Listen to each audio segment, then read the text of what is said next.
Hello, my fellow fallible human. Welcome to Season 7, Episode 8. My name is Tanya McIntyre. I'm owner-operator of Red Roof Recovery, located in the beautiful lakeside town of Goderich, Ontario, Canada.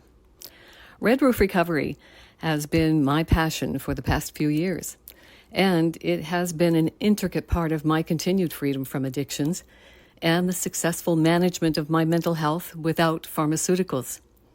Over time, I've come to realize what many of us in this headspace already know. Maintaining better mental health is about building mental health fitness. And on that note, Red Roof Recovery has evolved to Mental Health Fitness Alliance to change the conversation around mental health, moving from illness to wellness and from stigma to strength. Mental Health Fitness Alliance is about making mental wellness a necessity.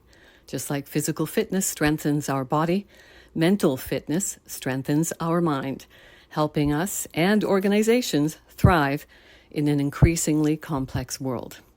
We continue to feature real talk about mental health illnesses, some useful tools that you can try, supportive insights, and of course always a judgment-free lens on mental health and mental well-being. In this episode of the Red Roof Recovery Show, you're going to learn conscious communication for better mental health. At the core of our human experience is the longing to be seen, heard, and understood. From our first breath, we reach out for connection through sound, expression, and presence.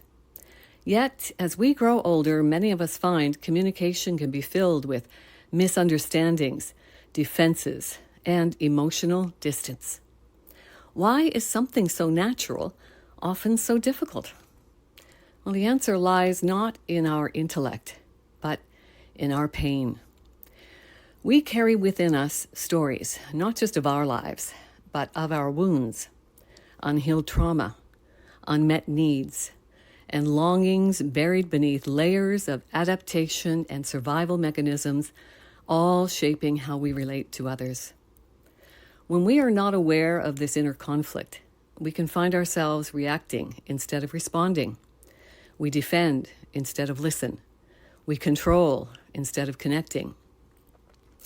What I've learned as a journalist for over 20 years and as a mental health professional for the past 7 years is that communication is not merely a skill.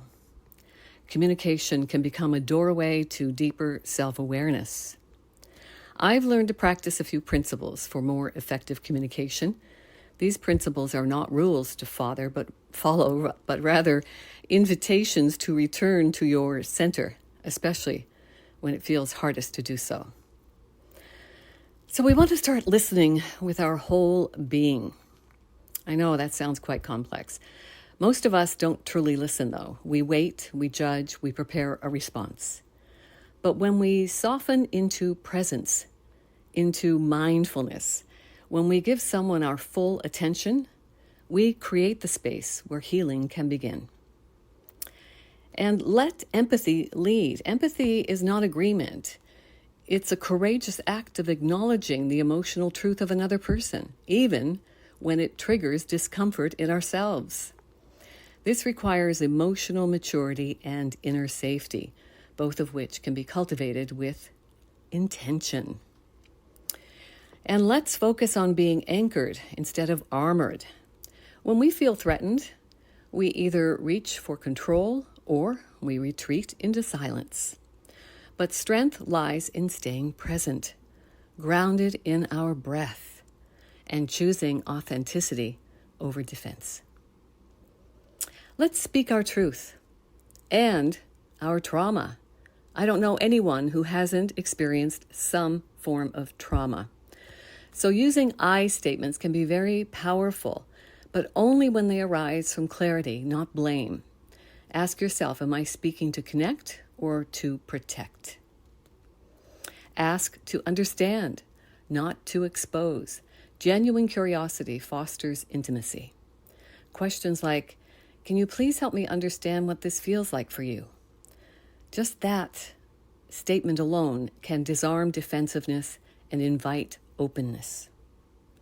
Respect the dignity of disagreement. Love and agreement are not synonymous.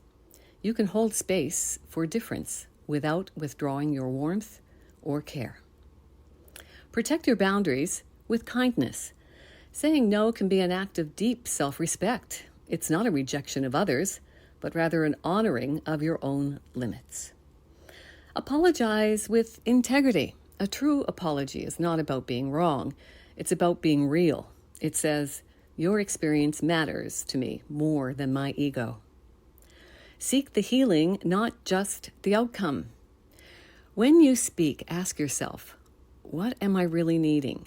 Validation, reassurance, connection, and then offer the same kindness to yourself first. And reflect with compassion. Every difficult interaction can be a teacher for us.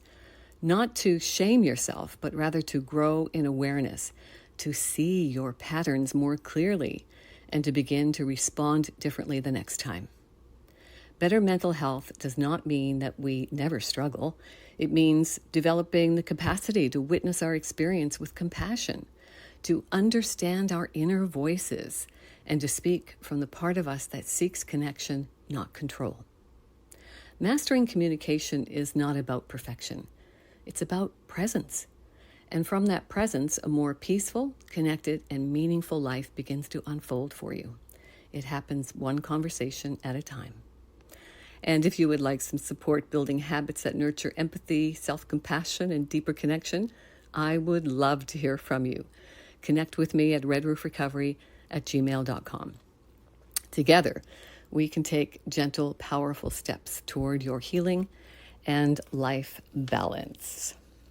Thank you so much for your continued support. I really appreciate you being here. And if you have found this helpful, it would mean a lot for you to share this with your friends and family. And most importantly, keep showing up for yourself.